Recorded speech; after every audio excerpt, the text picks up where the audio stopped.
yo soy Beatriz, me presentó antes Andrés. Lo que voy a hacer es algo muy rápido. Bueno, tenía que haber terminado mi intervención a las 4:20, pero iremos recuperando el tiempo entre todos. Yo os voy a contar muy rápidamente cómo se afronta un proyecto, porque siempre cuando empezamos decimos, bueno, ¿por dónde empiezo? ¿No? Sabéis más o menos que hay la acción clave 1, la acción clave 2, tenemos que decidirnos, toda la documentación que tenemos que manejar, las políticas, etc.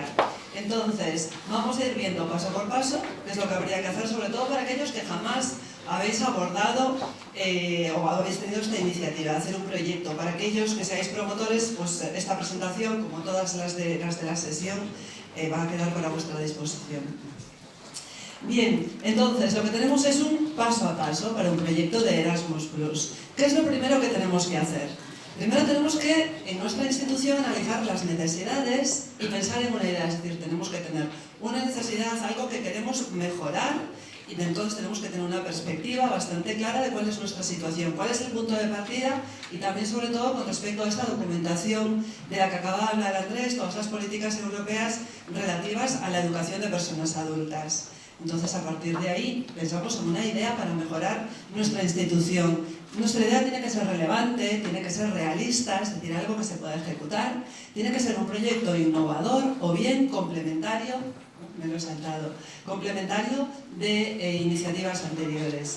Una vez que tenemos más o menos esto en la cabeza, es cuando tenemos que pensar si queremos un proyecto de cada uno, es decir, un proyecto de movilidad, o bien una asociación estratégica, que luego iremos abordando y profundizando en estas dos acciones a lo largo de las sesiones. Entonces decidimos si un proyecto de cada uno o uno de cada dos. El siguiente paso es escribir un borrador de nuestro proyecto. Este borrador tiene que tener bien claro cuáles son los objetivos, lo que nos hemos planteado al principio, y además también cuáles son los resultados a los que queremos llegar. Para llegar a estos resultados tenemos que diseñar una serie de actividades o bien la creación de algunos productos intelectuales. A continuación ya tenemos el borrador hecho, ya tenemos el panorama de nuestra institución, y lo que tenemos es que presentar el proyecto en nuestra institución y crear un equipo. Nosotros insistimos mucho en los equipos, también lo acaba de mencionar Andrés. No puede sostenerse un proyecto en una sola persona, sino que tiene que haber todo un equipo de trabajo. Por lo tanto, nunca trabajéis solos, jamás. Necesitamos, por un lado, el compromiso del representante legal. Tiene que saber lo que se va a hacer, tiene que estar de acuerdo, tiene que compartir esa idea y esas necesidades. Y además tiene que haber un compromiso y una participación activa de una serie de compañeros dentro de nuestra institución.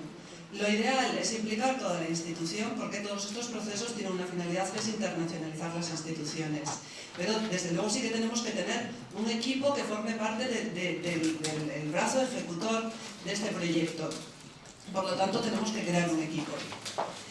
El siguiente paso, sobre todo para las asociaciones estratégicas o para los consorcios de cada uno, es buscar socios. Tenemos que buscar socios también para cada uno. Por ejemplo, lo veréis después si queremos hacer una estancia de observación de buenas prácticas. ¿Cómo podemos buscar estos socios? Hay muchísimos modos. Aquí os vamos a poner algunos de ellos, pero seguramente vosotros conocéis otros muchos. Por un lado, eTwinning, que está más enfocado para educación escolar, pero como hay algunas instituciones que tienen una oferta educativa muy amplia, pues también ahí podéis encontrar con algún posible socio. Vale es la plataforma para educación de personas adultas. A partir de las 6, está prevista para las 6 y 10, vendrá un compañero precisamente de Vale, que es el responsable de la plataforma aquí en España, para contaros un poco cómo funciona y todas las posibilidades que tenéis de trabajar dentro de ella. Pero además también hay otras, School Education Gateway. Podéis recurrir a antiguos socios de proyectos, a conocidos que quieran trabajar con vosotros en este proyecto, o bien a las TCAs, que yo no sé si conocéis, yo sé que hay una persona por aquí que ha participado en una TCA recientemente. Las TCAs son actividades de cooperación transnacional, están publicadas en la web del SEPIE y las podéis solicitar. Estas que están aquí, bueno, como veis, están cerradas, ya se han realizado, pero vosotros accedéis a esta información, podéis solicitar participar en estas actividades. La mayoría de ellas son seminarios de contacto, es decir, un lugar donde se reúnen representantes de varias instituciones europeas para tratar de formar algún proyecto. Bien, estamos buscando socios, se supone que a través de estas herramientas podéis encontrar socios y luego ya hay que empezar a trabajar. Les ofrecéis este proyecto en el que habéis pensado y si lo aceptan y vosotros vais a ser los coordinadores, los socios tienen que dar una serie de información, que sería la descripción de su institución, cuál es su experiencia previa en proyectos, o bien proyectos transnacionales o proyectos que tengan que ver con esta temática. ¿Cuál sería su papel en la asociación? Pues que lo tenéis que ver conjuntamente. Y en el caso de K201 y 204, los mandatos. Los números de momento no vamos a profundizar en ellos, se trata de asociaciones estratégicas. Siguiente paso. Bien, ya tenemos socios, ya tenemos una idea, más o menos. Entonces, ¿qué es lo que tenemos que hacer? Pues ver en qué medida Erasmus Plus nos puede financiar nuestro proyecto. Tenemos que leer, esto es muy importante, y leer toda esta documentación que acabamos de mencionar.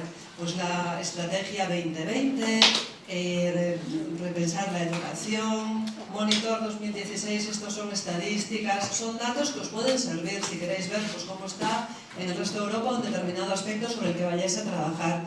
Específico de la formación de adultos es el informe de Eurídice, que se publica también con una cierta frecuencia, este es el 2015. Y obviamente la guía del programa. En la guía del programa es donde tenéis absolutamente todo lo que hay que saber.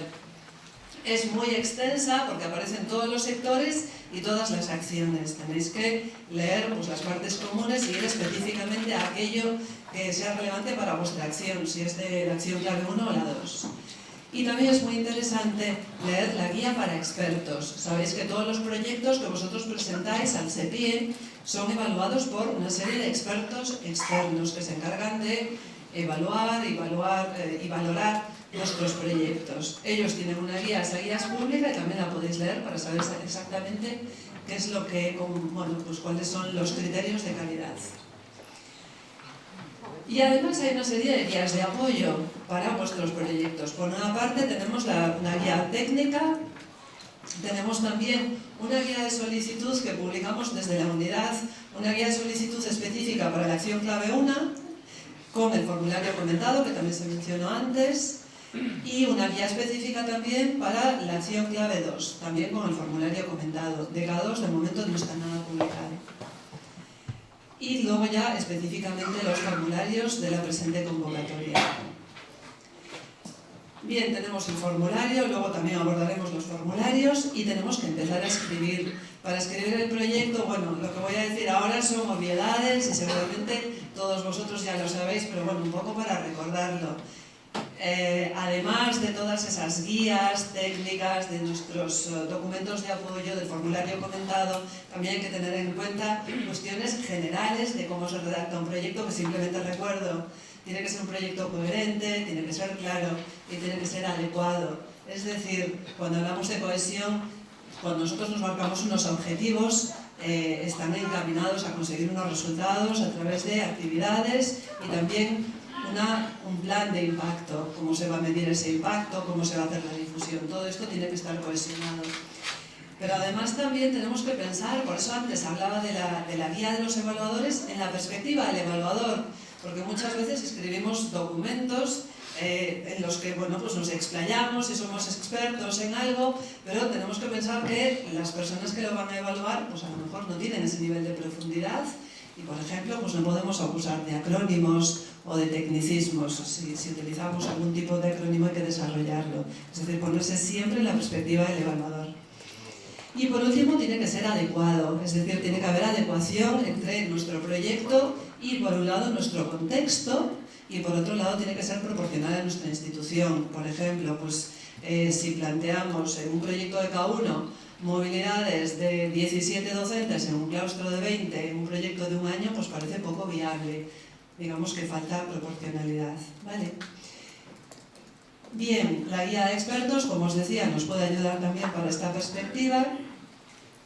Y entonces ya lo tenemos, bueno, pues hemos redactado ese formulario, lo hemos escrito conforme pues, a la ayuda de los formularios comentados, de la guía de solicitud, y enviamos nuestro formulario. Hay que tener en cuenta los plazos, son muy importantes. Los vamos a repetir hoy a lo largo de todas las sesiones. Para cada uno, 2 de enero, para cada dos... ¿De? Marzo, 29 de marzo. Vale. Y cuidado con los plazos. Mucha gente dice, bueno, hasta el 29 tengo tiempo. Siempre hay cuestiones de última hora que nos faltan y el 29 de marzo a las 12 horas de Bruselas está toda Europa dándole al botón de enviar. Entonces se puede bloquear la plataforma. Por lo tanto, si se puede enviar antes, pues os lo aseguráis más. Antes de proceder al envío hay que asegurarse de que hemos incluido los documentos importantes, la declaración responsable firmada por el representante legal, un cronograma, en cada dos, esto se explicará después, pero lo avanzo simplemente, y los mandatos, que son las cartas de compromiso que se exigen tanto para los consorcios de cada uno como para los proyectos de cada dos, excepto eso que pongo ahí, que son solo entre escuelas, que bueno, la mayoría de los que estáis aquí sois de adultos, pero por si hay alguien de educación escolar. Además, todos los socios tienen que tener subidos en el portal de participante los documentos obligatorios. De esto se hablará en la sesión de mañana. Carmen y Sara comentarán estas cuestiones. De nuevo, los plazos ahí ya no lo repito. Esto sería un modelo de cronograma para cada dos, que hay que cubrir con, bueno, sería temporalizar todas las actividades que se van a llevar a cabo durante la vida del proyecto. Y una vez que está enviado, entonces tenemos que esperar. Tenemos que esperar y bueno, si calculamos desde febrero o marzo que lo enviamos hasta que empiezan a salir las resoluciones, que son pues en finales de mayo, junio, incluso julio para cada dos, pues pasa bastante tiempo. ¿Qué sucede mientras tanto? Bueno, pues mientras tanto en el SEPIE lo que estamos haciendo con vuestros proyectos es esto. Primero recibimos las solicitudes, comprobamos los duplicados, pues por ejemplo, si habéis enviado uno la última semana de enero y enviáis otro proyecto de cada uno el 2 de febrero, pues nos quedamos con el último que entre antes de que se acabe el plazo, eso es eliminar los duplicados, ¿vale? Después procedemos a la elegibilidad. La elegibilidad también tiene que ver, bueno, pues con toda esa documentación obligatoria de la que hablábamos antes. Y una vez que ha pasado por todas estas fases, se remiten a los expertos externos. Y los expertos tienen un tiempo para evaluar los proyectos. Una vez que son evaluados, o mientras tanto, se comprueba la doble financiación. Es decir, que no se haya pedido financiación en Erasmus+, por ejemplo, en otro país para el mismo proyecto, etc. Y a partir de ahí se seleccionan los mejores proyectos, una lista priorizada por puntuación, según la puntuación de los evaluadores, hasta donde llegue la financiación que tenemos, el presupuesto que tenemos disponible. Entonces ya tenemos la financiación, la lista de proyectos financiables que tiene que ser ratificada por el comité de evaluación. Y a partir de ahí ya viene la validación, ¿vale? Todo eso son los procesos que no se ven, que están del otro lado. Este es el calendario más o menos de resoluciones, es decir, pongo ahí fechas previstas. En principio, para cada uno la resolución debería estar a finales de mayo, para cada dos a finales de julio y para los socios de esta acción solo entre centros escolares en septiembre, los socios, no los coordinadores que irían con el resto de la cada dos general. Vale, pero por ejemplo cada 204, que es la específica de adultos, si todo va bien, el calendario previsto sería finales de julio. Las resoluciones se publican en la web del SEPIE. Si ponéis en el buscador resoluciones 2016, pues aparecerán todas las resoluciones y simplemente tenéis que buscar la que sea específica. Por ejemplo, pues aquí tenéis, este es el listado de K1 que se publicó con fecha del 6 de junio, a principios de junio. Nuestra previsión es que el año que viene se publique un poquito antes. Y esta sería la lista de seleccionada de K2, de asociaciones estratégicas. También veis ahí la fecha de publicación, 22 de julio. Luego, si accedéis a la información, tenéis que ir buscando, porque para cada una de las acciones aparecen las solicitudes seleccionadas, en lista de reserva, rechazadas y excluidas, con los motivos de exclusión también. Y bueno, si habéis tenido un buen proyecto, si ha sido bien evaluado, con una nota suficiente para ser financiado, pues tenemos que comunicar a nuestros socios si se trata de un consorcio de job shadow en K1 a los socios de K2, que ha sido aprobado.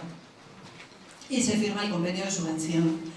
El convenio de subvención, en el caso de K1, se firma la institución con la Agencia Nacional, y en el caso de K2 general lo firma el coordinador con su Agencia Nacional. ¿Vale? El otro caso, como os decía ahí, cuando veáis 219 solo para centros escolares, pero como sabemos que hay alguna gente que ha venido hoy, lo hemos puesto.